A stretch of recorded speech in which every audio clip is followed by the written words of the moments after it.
السلام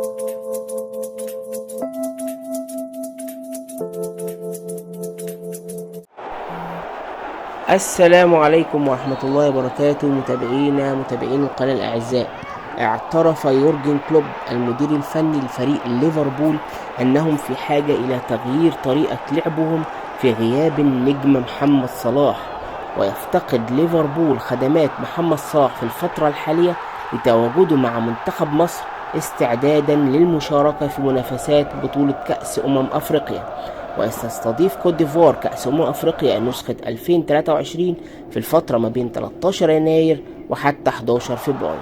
وقال يورجن كلوب في تصريحات نشرتها صحيفة الجارديان الإنجليزية: محمد صلاح لا يستطيع اللعب طوال الوقت في المباراة التي قمت فيها بتدويره، ربما كان مو في حالة بدنية للبدء، ولكن أعتقد أنه من المنطقي من وقت لآخر فعل ذلك.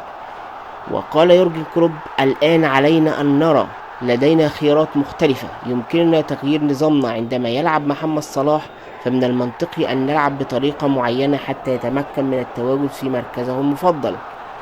واختتم أنه يستحق ذلك ويساعدنا هناك أكثر من غيره، لكن عندما لا يكون موجودا علينا أن نكون مبدعين، وربما سنكون كذلك. لا أعرف ما الذي يفاجئك بعد كل هذه السنوات، ولكن ربما يحدث ذلك. وأضاف يورجن كلوب: إذا قلت أنني أتمنى لمحمد صلاح ولمنتخب مصر حظا سعيدا، فسوف يكون هذا كذبة من وجهة نظري الشخصية.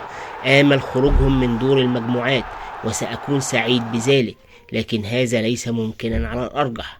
حظ سعيد وآمل أن يعودوا بصحة جيدة. أنا متأكد جدا من أننا سنجد طريقة لاستبدال محمد صلاح، ولكن علينا أن نظهر ذلك.